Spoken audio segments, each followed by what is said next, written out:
Terima kasih Anda masih bersama kami dalam Sapa Indonesia Pagi. Saudara Suharsono, rekan pekerja bangunan Peggy Setiawan saat di Bandung angkat bicara. Suharsono alias Bondol menegaskan Peggy ada di Bandung pada 27 Agustus 2016 atau saat malam peristiwa pembunuhan Vina dan Eki. Suharsono alias Bondol menegaskan bahwa penetapan Peggy sebagai tersangka pembunuhan Vina dan Eki adalah salah sasaran. Pasalnya, saat 27 Agustus 2016 yang lalu, Peggy ini sedang berada di Bandung bersamanya. Dan di waktu yang bersamaan, Vina dan Eki ini menjadi korban kebrutalan geng motor. Suharsono mengaku dirinya dan Peggy sedang membangun rumah Bapak Aceng. Bahkan saat malam kejadian, Suharsono bilang Peggy tengah mengantar dirinya ke Terminal Lewi Panjang Bandung.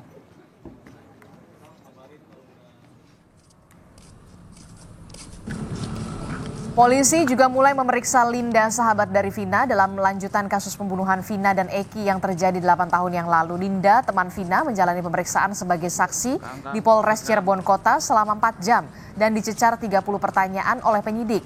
Usai diperiksa, Linda mengaku tidak terlalu dekat dengan Vina dan sedang berada di rumah saat terjadinya pembunuhan. Ia juga menepis kabar terkait dirinya yang diduga disembunyikan oleh pihak tertentu dan mengatakan akan kooperatif mengawal kasus ini.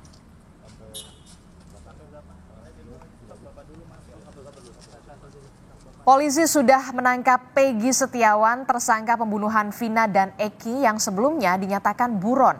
Namun kini polisi meralat bahwa DPO kasus Vina dari 3 orang ini menjadi 1 orang.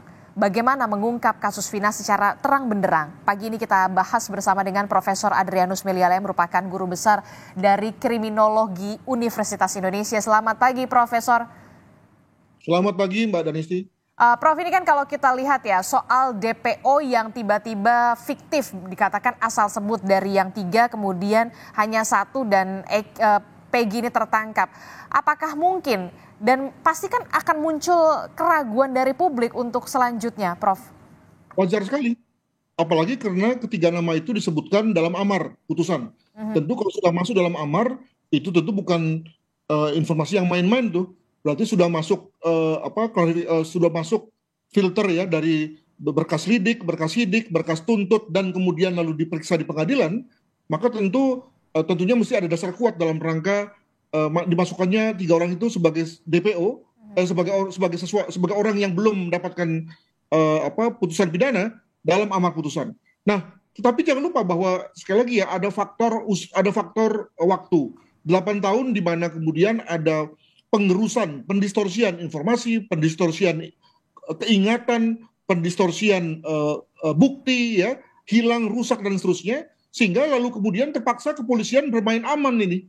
Jadi mungkin kalau soal dibilang bahwa hanya ingat-ingat mungkin itu tidak terlalu tepat demikian, tapi setahu saya adalah bahwa polisi itu bermain aman dalam arti bahwa memang tidak diketemukan berbagai link ya, berbagai ikatan, berbagai hal yang menghubungkan antara dua DPO dengan kasus ini, maka lalu apa yang harus dilakukan?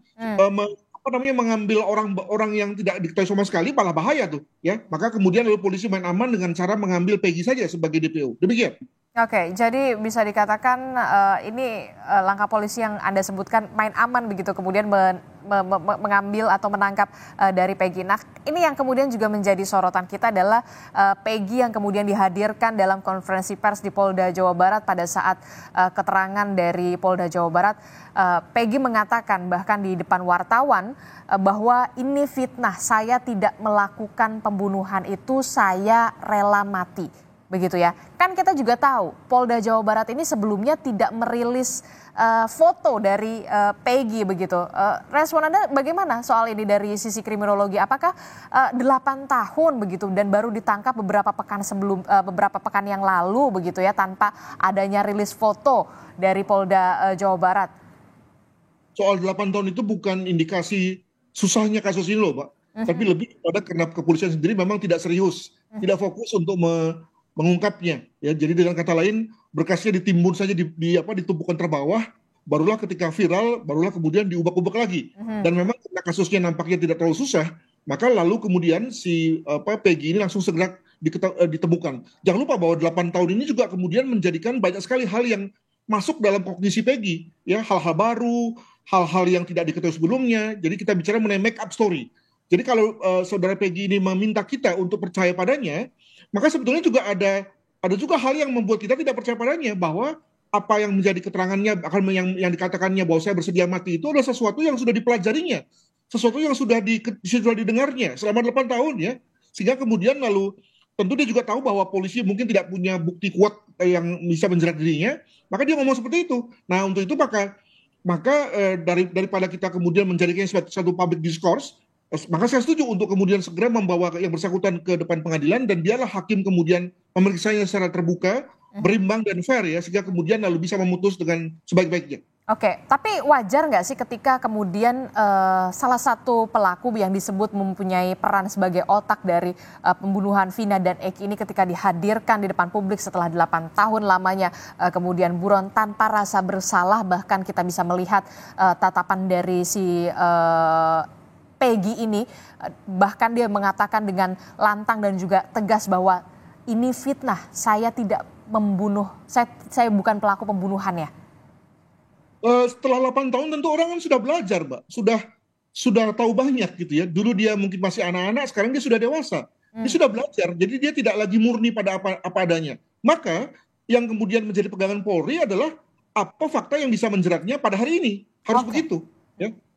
Demikian juga misalnya tadi terkait dengan 2 DPO. Maka tentu menjadi menarik adalah karena 2 DPO ini kemudian tidak ada, maka bagaimana konstruksinya?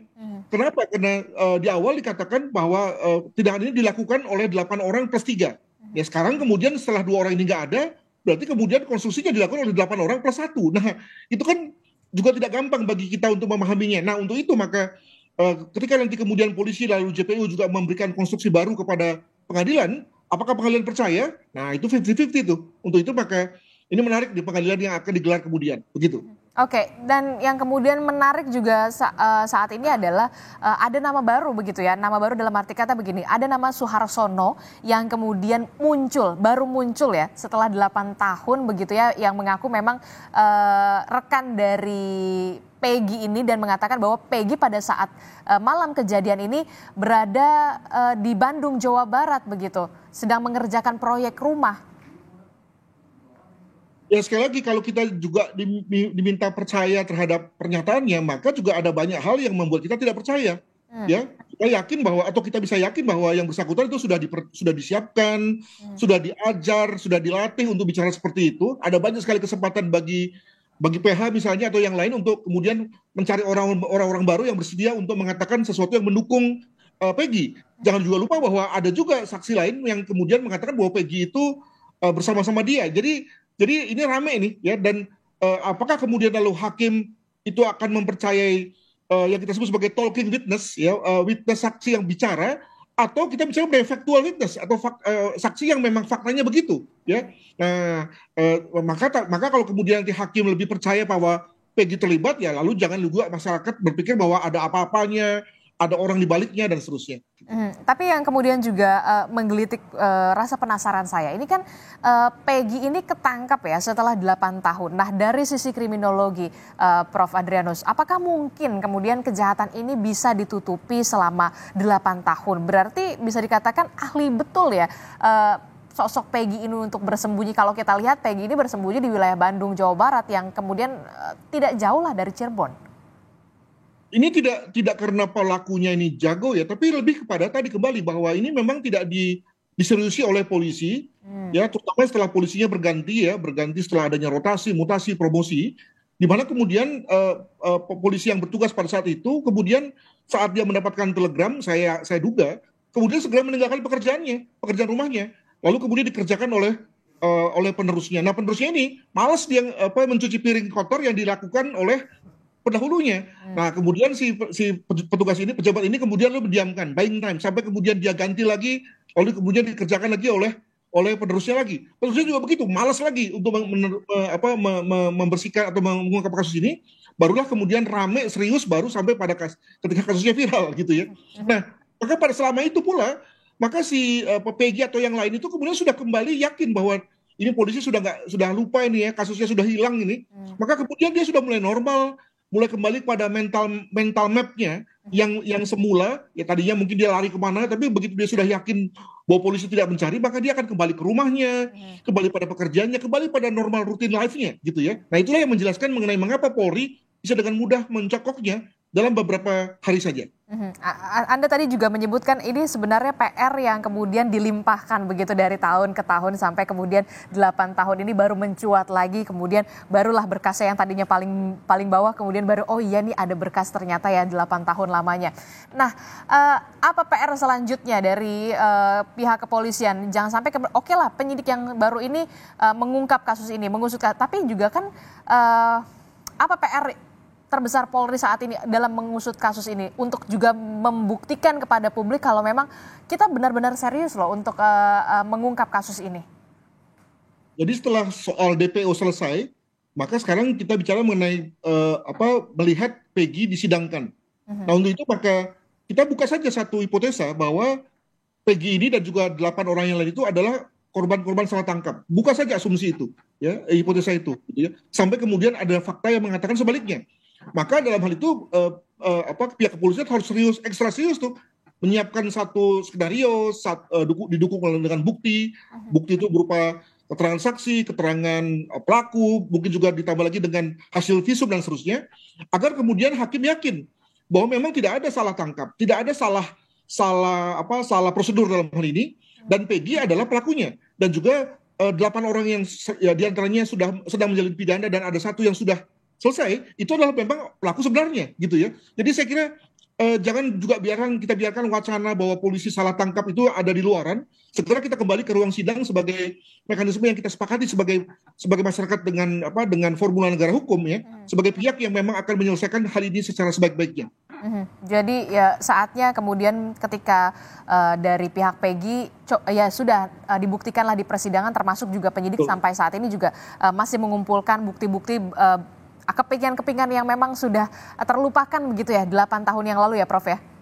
Termasuk juga dari segi penasihat hukum pelaku Peggy dan juga yang lainnya, silakan saja disiapkan satu pembelaan yang oke ya, yang ciamik gitu dalam bahasa sekarang gitu ya, sehingga kemudian bagi kita semua yakin juga kan itu kan digelar untuk publik kan, dan biarlah lalu kemudian akan ditentukan. Nah jangan lupa bahwa majelis hakim yang akan memeriksa Peggy adalah majelis hakim yang baru, yang dalam hal ini itu berpikirnya agak beda ya, tidak terkontaminasi lah kalau memang ada kontaminasi dengan yang dulu gitu ya. Maka sekali lagi ini memang satu medan juang yang ramai nih bagi kepolisian dan juga bagi pihak pelaku untuk kemudian meyakinkan hakim tentang siapa yang menjadi pelakunya gitu. Oke, tapi singkat saja Prof, sebelum sampai persidangan nanti untuk pengungkapan kasus ini, Peggy ini rencananya akan mengajukan pra peradilan.